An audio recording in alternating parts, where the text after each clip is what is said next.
tuloy na.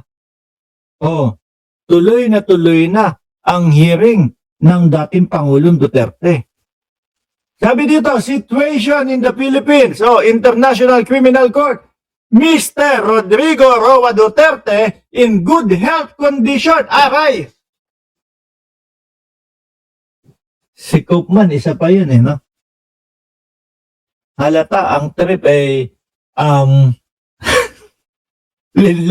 linlangin ang ICC Bakit to? Si Bato, ano palabas nila? Wala na pong kakayahan o mahina na po. Berewek. Sabi nga, di ba? Sabi ni Bato, ang dating Pangulong Duterte ay berewek. Mahina na daw po para humarap doon sa mga hearing na mga ganyan. Pero ano sabi ng ICC?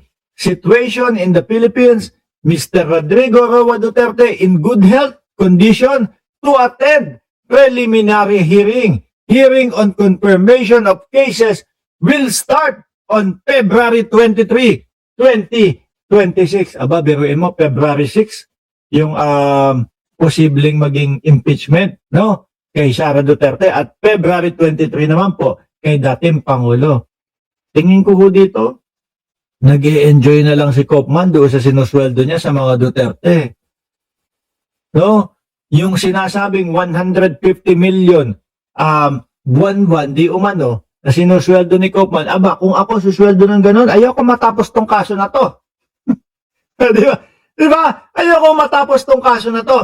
Lahat ng kung ano makakapagpabagal, makakapagpatagal, gagawin ko. Biruin mo kung 10 taon yung hearing, 10 taon din akong makakatanggap ng 150 million. Di umano, galing sa pamilya Duterte na bayad sa pagiging lawyer ko. Di ba? Kasi yun yung napapansin ko sa kanila Hindi sila sumasagot, hindi sila pumerekta. Kasi kung etong mga ito, matibay yung kanilang mga depensa, no? Laban doon sa mga nagrereklamo kay dating Pangulong Duterte, naku, rektahan agad. Magmamadali pa itong mga to. Ang tagal na naming ready dyan. No? Umpisahan na natin itong Umpisahan na natin itong hearing na ito para maipagtanggol na namin ang dating Pangulo. Pero hindi Ang estilo nila, kagaya nung style nila doon sa impeachment ng Vice Presidente. Kaya po, naudlot, kaya po, na-archive dahil ang dahilan nila, dahilan nila na isang beses lang dapat ang pagpasa ng impeachment sa 1 taon. Pero ako ay naniniwala na yung impeachment na yon ay tuloy pa din po at parehas lang din po. Kung meron man, madadagdagan po ng mga pagpapatatag doon sa impeachment na yon. Kagaya nung dagdag na Madriaga. Di ba?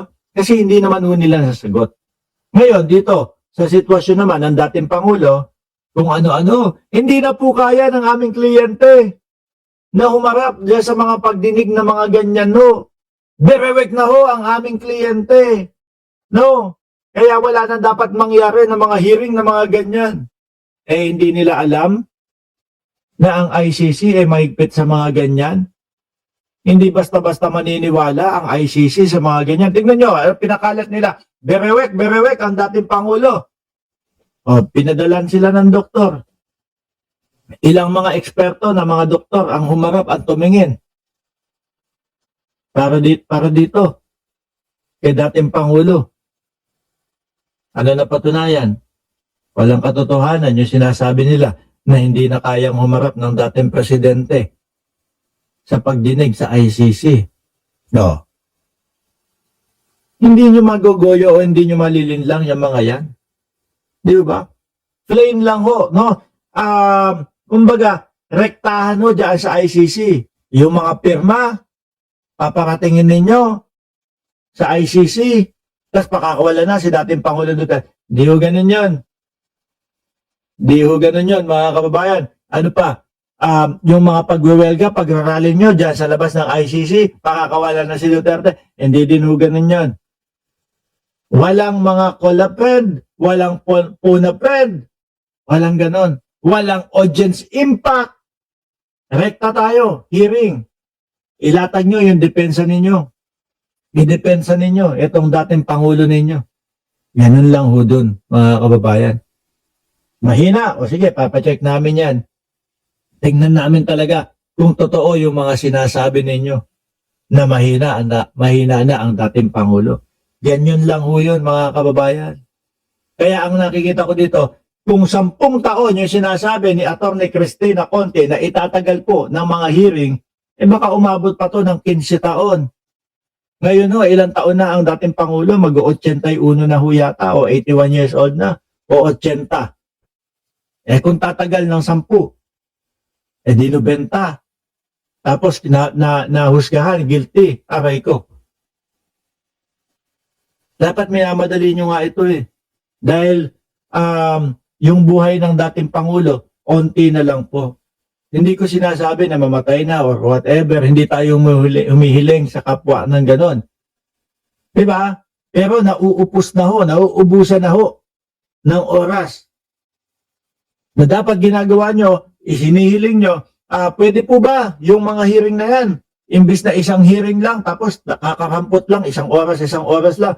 Tumatagal naman yung dating Pangulo ng 6 na oras doon sa mga hearing sa Pilipinas, doon sa mga pagtayo, sa mga rally. Gawin na natin, samahin na natin yung hearing 3 para isang taon malaman na natin kung ano talaga ang resulta. Kaya lang ho, baka kaya inuudlot nila ng inuudlot at puro gumagawa sila ng paraan dahil natatakot malaman kung ano ang kahihinatnan. Dahil ho para sa akin, kung alam nila na sila ay nasa tama at kumpletos rekado sila sa mga ebidensya at pagtatanggol, halika na, hearing na agad tayo. Umpisahan na natin para matapos na itong mga iniisip namin. Di ba? Ganun lang ho yun, mga kababayan Ewan ko ba dito. Sabi ni Sir Archie Beroya, sinabi na nga ni Digong na hindi niya kaya kahit 20 years kasi hindi niya kayang banggain ang mga alyado niya. May percent siya kasi siya, kaya hinayaan na lang. Ngayon ho, mga bossing, speaking naman po doon sa ano ni Pangulong Bongbong Marcos na impeachment na tinanggap na po yung sa Makabayan Black.